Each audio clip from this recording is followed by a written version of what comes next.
जय सिया राम, जय जय सिया राम, जय सिया राम, जय जय सिया राम, जय सिया राम। आप लोगों ने भगवान की कृपा से सुंदर कांड में श्रवण किया कि जब रावण माता सीता से कहता है कि एक बार बिलोक मम ओरा, तो सीता जी उस रावण को उत्तर देती हुई कहती हैं, लेकिन उत्तर देने का ढंग कितना सुंदर है। माता सीता के उत्तर देने का ढंग भारत की पतिव्रत धर्म का एक बहुत बड़ा संदेश है। माताओं के लिए एक बहुत बड़ा संदेश मिलता है कि पर पुरुष से पहले तो सीधी वार्ता न की जाए, और यदि वो अधर्म की बात कर रहा हो तो उसे उत्तर अवश्य देना चाहिए, लेकिन किसी न किसी तृण यानी किसी न किसी सहारे का, किसी न किसी ओट का सहारा लेकर उसे उत्तर देना आवश्यक है। और माता सीता किस प्रकार उत्तर देती हैं, हम देखें। कितना अच्छा सुंदर कांड में भारत का चरित्र का दर्शन है। भारत की स्त्री के चरित्र का दर्शन तुलसीदास जी ने कराया और माताओं को के लिए प्रेरणा दी है कि तृण धरि ओट कहति वैदेही। किस प्रकार उत्तर दे रहे हैं कि तृण धरि ओट, ओट तिनके की ओट लेकर माता सीता उत्तर दे रहे हैं। क्यों उत्तर देना आवश्यक है? क्योंकि यहाँ का चरित्र क्या है, भारत की स्त्री का चरित्र क्या है कि अपने पति की गूदड़ी ओढ़े होए निसंक, और पर पुरुष की गूदड़ी ओढ़त लगे कलंक। ये भारत का दर्शन है। तो इसलिए भारत की संस्कृति की रक्षा, भारत की स्त्रियों के चरित्र की रक्षा का बहुत बड़ा संदेश यहाँ मिलता है। तृण धरि ओट कहत वैदेही। सीता जी संदेश देती हुई कहती हैं कि ये पहले तो पर पुरुष से सीधी सीधी वार्ता की ही न जाए। यदि करना बहुत आवश्यक पड़ जाए तो अपने पतिव्रत धर्म की रक्षा करते हुए किसी तिनके का सहारा लेकर, किसी की ओट लेकर बात की जाए। देखो माता सीता लंका में कोई विशेष वस्त्र पहने हुए नहीं हैं। तन ढकने के लिए पूरी तरीके से वस्त्र भी नहीं है। तो वो वस्त्र का सहारा लेकर, वस्त्र की ओट लेकर किस प्रकार बात करती हैं। अतः उन्होंने क्या किया कि एक तृण को उठाकर और उसका सहारा लेकर रावण को उत्तर देती हैं। इस तृण के विषय में महापुरुषों ने अपने अपने अनेकों विचार बताए हैं। महापुरुष कहते हैं रावण अधर्म की बात कर रहा है, उस दुष्ट की ओर माता देखना नहीं चाहती हैं। माता सीता स्वप्न में भी राम जी के अलावा किसी को देखना पसंद नहीं करती हैं। इसलिए उन्होंने तृण का आश्रय लिया। कुछ संत अपना विचार देते हुए कहते हैं कि तृण का अर्थ है आंचल यानी घूंघट। अतः सीता जी ने घूंघट की ओट से रावण को उत्तर दिया। वैसे तृणधरी का अर्थ है पृथ्वी। हिंदी साहित्य में तृणधरी का अर्थ है पृथ्वी। तो माता सीता पृथ्वी की ओट लेकर यानी पृथ्वी की ओर अपना मुख कर नीचे अपना मुख करके और उत्तर रावण को दे रही हैं। मुंह तो नीचे किए हुए पृथ्वी की ओर और उत्तर रावण को दे रही हैं। वाल्मीकि जी तृण का अर्थ लेते हैं तिनके से।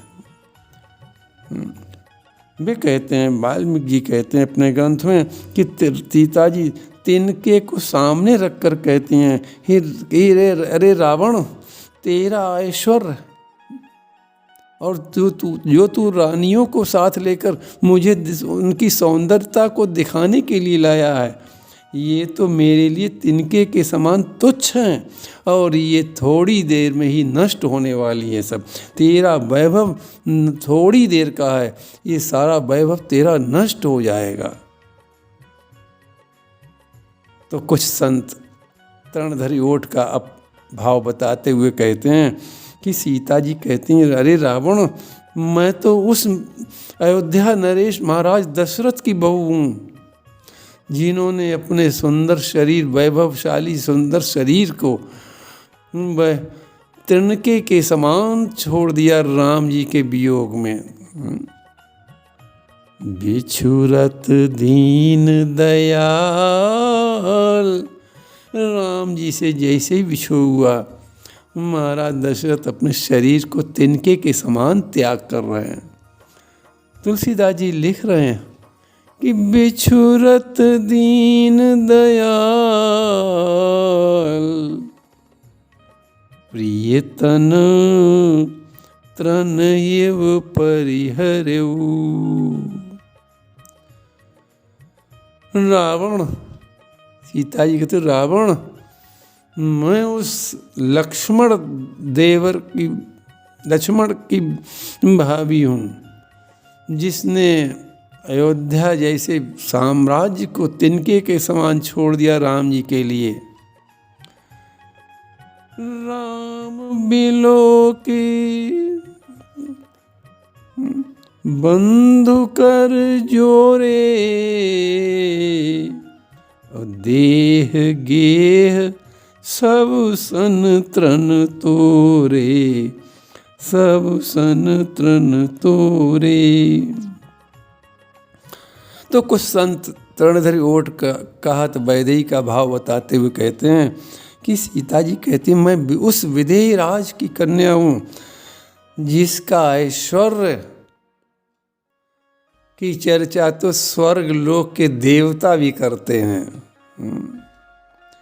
तो तेरा वैभव उसके सामने क्या है? तेरा वैभव तो उसके सामने कुछ नहीं है। मैं उस विदेही राज की पुत्री हूँ। और तुलसी बाबा भी अपना विचार देते हुए तृणधरी ओट का कहते हैं कि सीता जी रावण को समझाना चाहती हैं कि जयंत ने एक छोटी सी गलती की थी, तो राम जी ने एक तिनके को उसके पीछे छोड़ दिया, तो सारे देवलोक में सारे संसार में उसे कहीं आश्रय नहीं मिला। काहू बैठन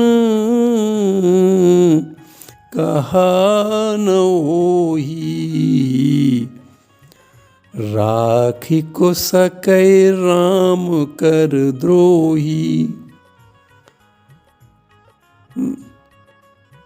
और तुमने तो बहुत बड़ा अपराध किया है कि तो मुझको यहाँ चुरा कर ले आया, तो तेरा क्या हाल होगा। उस जयंत के हाल को याद कर कि एक तिनका ही उसके पीछे लगा था, तो सोच तेरी क्या गति होगी। तुलसीदास जी एक भाव और देते हुए कहते हैं कि एक बार रावण रघु महाराज के पास युद्ध की इच्छा से आया। तो रघु महाराज संध्या के लिए बैठे हुए थे सरयू के तट पर। तो उसी समय रघु महाराज ने एक तिनका उठाया और जल से अभिमंत्रित किया और जमीन पर छोड़ दिया। रावण ने पूछा कि मैं तो विद्वान, मुझे सारे पांडित्य कर्म आते हैं, संध्या में कहीं ऐसा वर्णन नहीं आता है तिनके को जल से छोड़ा जाए, तो आपने ये क्या किया। रघु महाराज ने कहा कि सरयू के से थोड़ी दूर पर एक गाय ने एक बच्चे को जन्म दिया है और शेर आ रहा है उसको खाने के लिए। जब तक हम वहाँ जाएंगे तब तक तो शेर गाय को और उस बच्चे को खा जाएगा। अतः मैंने उसकी रक्षा के लिए ये तिनके को छोड़ा है। रावण को रघु महाराज की बात पर विश्वास नहीं हुआ।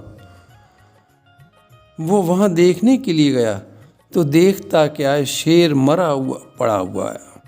रावण ने सोचा, अरे जिस रघु ने इतनी दूर से तिनके के द्वारा शेर को मार डाला, उनसे हम युद्ध नहीं करेंगे। डर गया और चुपचाप वहाँ से भाग आया। तो माता सीता रावण को उसी तिनके की याद दिला रही हैं कि रावण, मैं उस वंश की बहू हूँ जिसके तिनके मात्र से तू डर कर भाग आया था। तो तृण धरि ओट कहत वै देही। क्या कहती हैं तिनके का आश्रय लेकर। और एक भाव और भी आता है कि तिनका भी पृथ्वी से उत्पन्न है और माता सीता का भी अवतार पृथ्वी से हुआ है। इसलिए इस नाते से जो तिनका है वो माता सीता का भाई होता है। तो माता सीता तृण को सामने रखकर, यानी अपने भाई को सामने रखकर, और उस दुष्ट रावण को उत्तर दे रही हैं। क्या कह रही हैं उत्तर देती हुई कि सुमिरे अवधपति परम स्नेही। अरे रावण, ये अधर्म छोड़कर उस अवधपति का स्मरण करो जो सब पर दया करता है, सो सबका स्नेही है, उसका स्मरण करो तो तेरा कल्याण हो जाएगा। तो सुमिरे अवधपति परम स्नेही। और फटकार लगाती हुई कहती हैं, सुनू। अरे रावण, सुन तू अब मेरी बात। सुनु दसु मुख खद्योत प्रकाशा। कबहु की नलिनी करई विकासा। यहाँ शब्द देखने लायक है। सोनु दसमुख। अरे 10 मुख हैं तेरे, एक मुख वाला तो अच्छी बात करता, तेरे पास 10 मुख हैं और तू उस राम का स्मरण नहीं कर पाता है जिससे कल्याण हो जाए तेरा। 10 मुँह होते हुए भी तू अधर्म की बात कर रहा मुँह से। जिस मुख से उस परमात्मा, उस अवधपति राम का स्मरण करना चाहिए, उस तेरे तो 10-10 मुँह हैं और तब भी तू अधर्म की बातें बोल रहा है। और तू है कैसा? तेरा वैभव तो जुगनू के प्रकाश की तरह है। जिस प्रकार जुगनू रात्रि के अंधेरे में अपना प्रकाश करते हैं, लेकिन जैसे ही सूर्य का प्रकाश होता है उनका पता नहीं चलता वो कहाँ चले गए। ऐसे राम जी सूर्य हैं और तेरा ये वैभव जुगनू के प्रकाश की तरह है। राम जी का प्रकाश सूर्य के समान है। राम जी के आते ही तेरा सारा वैभव उस जुगनू के प्रकाश के समान लुप्त हो जाएगा, समाप्त हो जाएगा। ये थोड़ी देर का जुगनू का प्रकाश थोड़ी देर के लिए होता है, ऐसे ही तेरा सारा वैभव जो तू मुझको दिखा रहा है वो थोड़ी देर का है। तुझ में और राम जी में जुगनू और सूर्य के प्रकाश के समान बहुत बड़ा अंतर है। तू अपने को वैभवशाली मानता है। कबहू की नलनी करई विकासा। क्या कमलनी, क्या जुगनू के प्रकाश में कभी विकास कर सकती, खिल सकती है? वो तो सूर्य के प्रकाश से ही प्रसन्न होकर और खिलती यानी प्रसन्न होती। राम जी, मैं तो राम जी के ही प्रकाश में प्रसन्न होती हूँ। रावण तू तो जुगनू के समान तुच्छ बता रही हूँ उसको। अस मन समुझ कहत जान की, खल सुधि नहीं रघुवीर बान की। खल सुधि नहीं रघुवीर बान की। ये 10 मुख कटाक्ष है रावण पर। माता सीता 10 मुख कहकर कटाक्ष कर रही हैं उस पर। सीता जी इस शब्द से संकेत करती हैं कि तू जो ये बक बक कर रहा है, ये तू जो बोल रहा है मेरे लिए तो बकवास है। ये विचार शक्ति तो तेरे 10 मुँह होते हुए नहीं है तेरे पास। 10 मुँह होते हुए भी तेरे पास विचार शक्ति नहीं रह गई है कि पर स्त्री से कैसे बात की जाए। तू तो केवल दिखाने के लिए 10 मुख वाला है। क्यों कह रही ये बात? क्योंकि रावण ने कहा था एक बार बिलोक ममोरा। इस पर सीता जी उत्तर देती हुई कहती हैं कि तू तो, पहले तो उत्तर देती हुई कहती हैं तू तो जुगनू है और हमारे नेत्र तो कमल हैं, कमल के समान हैं। वे कैसे विकसित होंगे तेरे और तो ये नेत्र खुलेंगे भी नहीं मेरे। कमलनी का विकास करने वाले तो प्रभु सूर्य हैं, सूर्य ही हैं। वैसे ही मेरे नेत्र रघुनाथ जी को ही देखकर प्रसन्न होते हैं। जिस प्रकार सूर्य के निकलने से कमलिनी प्रसन्न होकर खिल उठती है, वैसे ही मेरे नेत्र भी रघुनाथ जी के दर्शन करके प्रसन्न होते हैं। अस मन कहत, अस मन समुझ कहत जान की। खल सुधि नहीं रघुवीर बान की। सीता जी कहती हैं कि रावण ऐसा मन में समझ लो कि तुम खद्दोत हो, राम जी भानु हैं। सूर्य के प्रकाश से कमलनी विकसित होती है, खद्दोत के प्रकाश से कभी भी कमलनी विकसित नहीं हो सकती है। इसी प्रकार सती स्त्री भी पर पुरुष से नहीं, अपने पति से ही प्रसन्न होती है।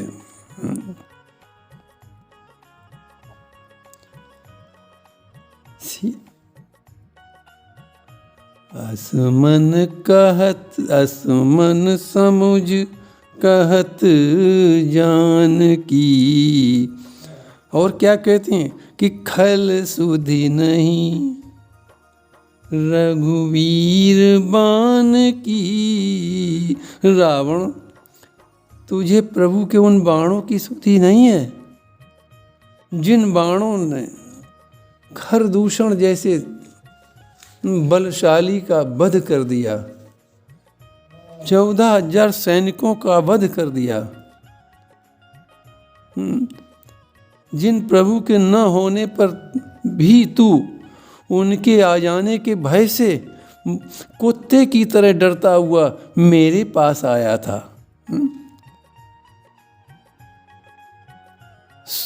तुलसीदास जी वर्णन करते हुए रावण को कुत्ते की उपाधि देते हैं। सो 10 कंधर स्वान की नाई। तुलसीदास जी स्वान बताते हैं, तो वही बात सीता जी कहते हैं, अरे तू तो राम जी के डर से कुत्ते की भांत डरता हुआ आया था। अब तू वे बाण भूल गया, उनका स्मरण कर। 60 सूने हरियान मोही। अधम निलज लाज नहीं तो ही। 60, रावण को 60 कहती हैं। रावण ने पहली बार ये शब्द सुना। रावण से कोई 60 कह सकता, लेकिन देखो पतिव्रत धर्म का बल देखो, भारत की संस्कृति का बल देखो कि एक पतिव्रत धर्म की पालन करने वाली नारी रावण जैसे शक्तिशाली को 60 का संबोधन कर रही हैं। यही तो भारत का चरित्र है कि 60 सूने हरियान मोही। आन मोही 60 सूने हरियान मोही। रावण ने राम जी की निंदा की थी और अपनी वीरता की बात कर रहा था सीता माता के सामने। एक बार बिलोक ममोरा सती स्त्री के लिए, पतिव्रत इस धर्म वाली स्त्री के लिए निंदा है ये। इसी से कुपित होकर सीता जी ने उसे खल का, चोर का, 60 कह रही, अधम कह रही, निर्लज्ज कह रही हैं। क्योंकि रावण अधर्म की बात कर रहा था। अधर्म है, पर स्त्री से कहना कि मेरी ओर एक बार देखो, ये तो अधर्म सा है। तो सीता जी ने उस अधर्म का उत्तर दिया, और उस उत्तर में सीता जी ने उसको कितनी डांट लगाई। खल कह के, चोर कह के, 60 कह के, अधम कह के, निर्लज्ज कह के। अंगद जी ने भी, अंगद जी जब रावण के सभा में गए थे तो राम जी की निंदा की रावण ने, तो अंगद से नहीं सहा गया। और अंगद क्या कहते कर रहे हैं कि जब ते यकीन राम कहे निंदा, क्रोधवंत अति भयऊ कपिंदा।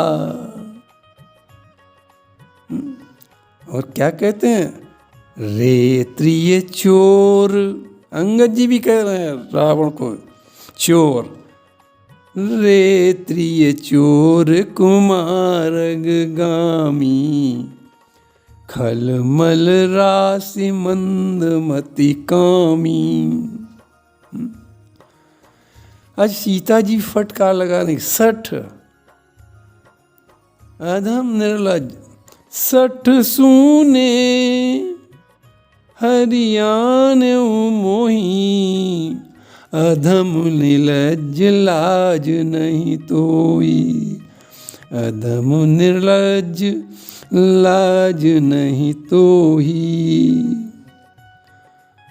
अरे रावण, अरे सठ,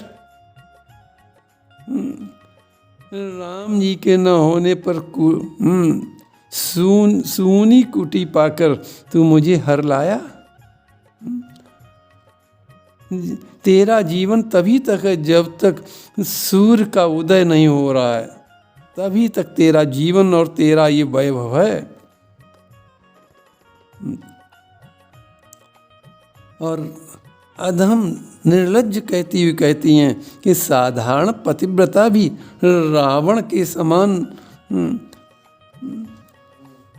बात सुनकर, दुष्ट की बात सुनकर आग बबूला हो जाती है। मैं तो और सीता जी क्या है क्या पतिव्रत धर्म की शिरोमणि है, पतिव्रत धर्म की बहुत बड़ी उपदेश दे रही हैं।